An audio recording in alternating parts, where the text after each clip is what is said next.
not.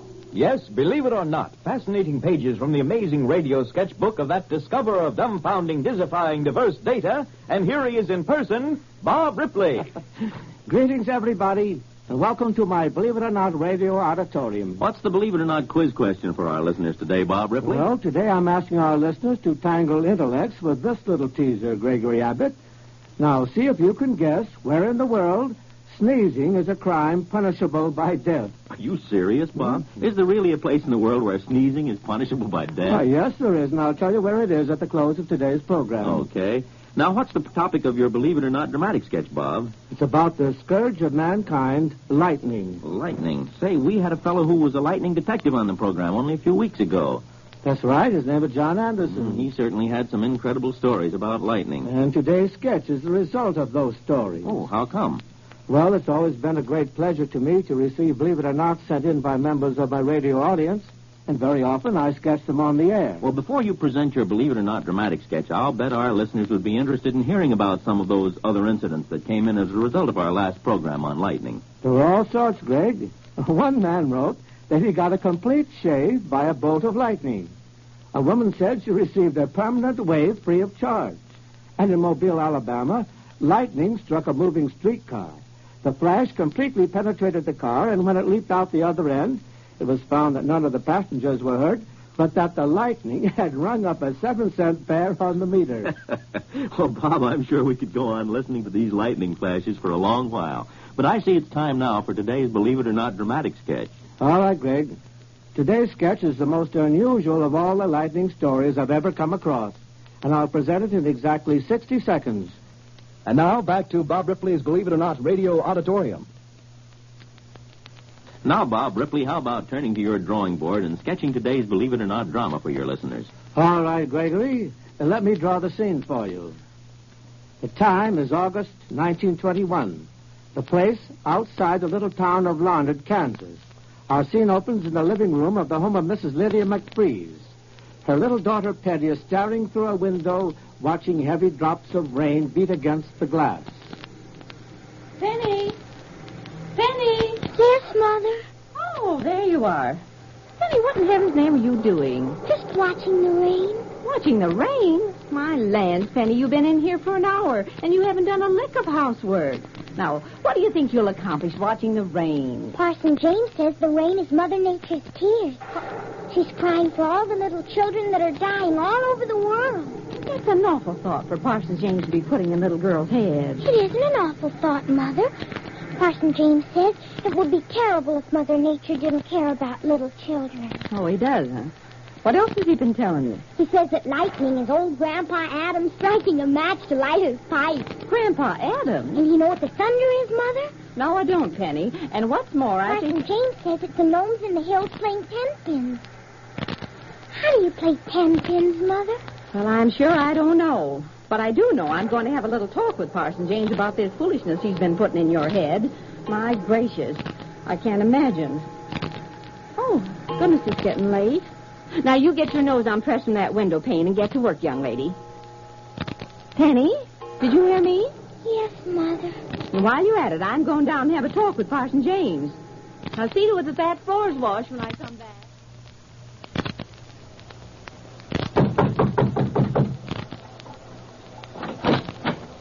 Oh, well, do come in, Mrs. McFreeze. Thank you, Parson. Won't you have a cup of tea with me? I have some water boiling on the stove. No, thank you. Have a cookie, then. Very good. Martha made them. Parson James, the reason I came was to have a talk with you. About Penny? Yes. Well, sit down. Thank you. Parson, Penny isn't acting normal lately. Penny? Oh, she's a very bright girl, Mrs. McFreeze. Well, bright or not, she spends half her time dreaming and the other half telling me crazy stories about how the lightning is Grandpa Adams lighting his pipe and how there's a little man who lives in the oak tree in front of our house and he changes into a squirrel. And she has lapses, too. Times when she seems like she's in another world almost. I see. Now, Parson, you've got to admit those are crazy thoughts for a little girl. And you think she gets them from her talks with me, eh? Well, she says she does. And it's got me worried. Penny ain't behaving normal like other children. Well, Mrs. McFreeze, Penny is different from many other children. Well, what do you mean? Penny is a highly sensitive, imaginative girl. She's in love with nature. But always dreaming, never helping with the housework. Mrs. McFreeze, Penny hasn't had the best of life. You've always worked very hard, and perhaps she hasn't had the affection most little girls get. Well, I haven't had time for much affection, Parson. I know that. And Penny has tried to compensate for it. She's retreated into a world of her own. The world of nature. She's happy there, and she understands things that neither you nor I ever could. She's a good child, isn't she?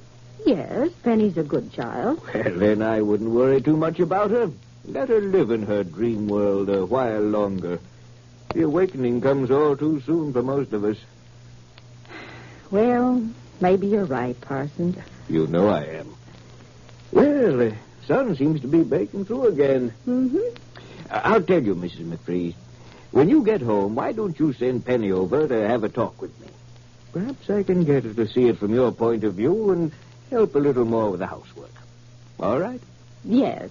Yes, I'll send her right over. And thank you, Parson James. Well, I'd best be going. Goodbye, Parson James. Good day, Mrs. McFreeze. And you think over what I've said. Goodness, Penny's been gone a long time. Oh, now, who in the world can that be? Just a minute. What? Parson James. Where's Penny? Mrs. McFreeze. May I come in, please? Why, certainly, Parson. What's the matter? You look so strange.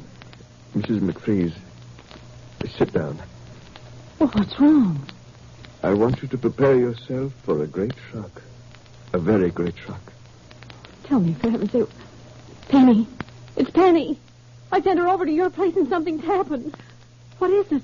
Mrs. McFreeze, Penny was walking by the old quarry. She slipped and fell. Parson James, is she... The concussion killed her almost immediately. Oh. Dr. Brill is bringing her home now. Oh. Penny. Penny.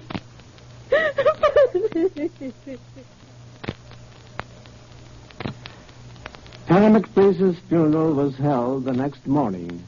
6 pallbearers carried the somber metal coffin in which the child was to be laid to rest.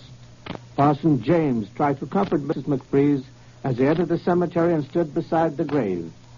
Meanwhile, storm clouds gathered on the horizon as if nature herself was protesting the burial of one so young and innocent.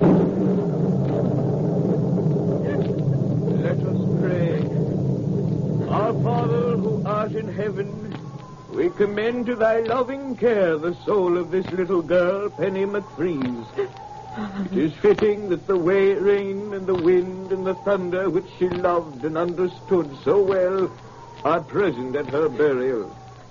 For she was gifted with a kinship with nature not given to many mortals.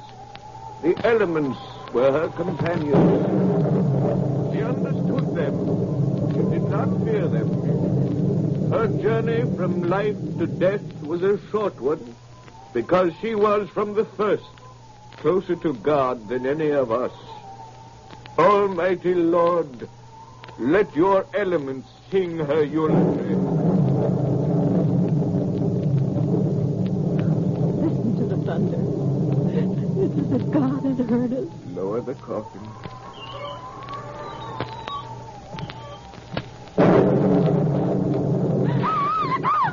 Mrs. McFreeze, are you all right? Yes, the lightning. It struck her coffin. It's burst the top. Look. The coffin. Something's moving. God in heaven. It's Penny. She's sitting up. Her eyes are open.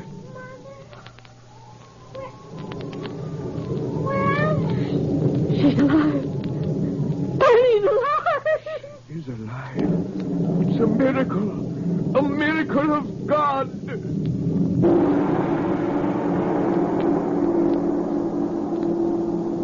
Yes, ladies and gentlemen, that little girl, Penny McFreeze, was declared officially dead after an accident in which she suffered a severe concussion. She was placed in a coffin and carried to the graveyard. And while the parson was delivering the final benediction in the pouring rain, just as the coffin was being lowered into its grave, a bolt of lightning struck the top of the coffin, knocking it off, and then the greatest of miracles occurred. The little girl, who had been pronounced dead, sat up and called for her mother. The shock of the lightning had revived her from a deep cataleptic state, and she lived again. Believe it or not. In exactly 60 seconds, Bob Ripley will be back with the answer to today's Believe It or Not quiz question.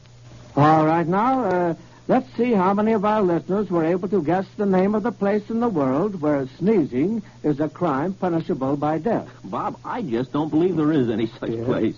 But if there is, heaven help the hay fever sufferers. Well, they don't suffer for long, Greg. There is such a place, and it's on the island of Baduje, near Java in the South Seas. Any explanation? Yes, there is. You see, in Baduje, the common cold is deadly to the natives because they've never built up an immunity to it. So they passed a law against sneezing. The law states that if anyone is caught sneezing, he shall be put to death so that the cold can't be spread, believe it or not. And now, Bob, it's time for another of those amazing Believe It or Not farewells. What'll it be today? There's a saying in the Holy Land that every good deed we do that benefits a child creates a guardian angel in heaven. And in concluding today's Believe It or Not program, let me extend to you, our listeners, the wish of the patriarchs of the Holy Land. May a host of guardian angels accompany you on the pathway through life, and may your ears be filled always with the laughter of happy children. Believe it or not. Tune in again tomorrow at this time, when we'll be back with more pages from the radio sketchbook of Bob Ripley. The Believe It or Not show is directed by Ed King and dramatized for radio by George Lefferts and Bob Maley.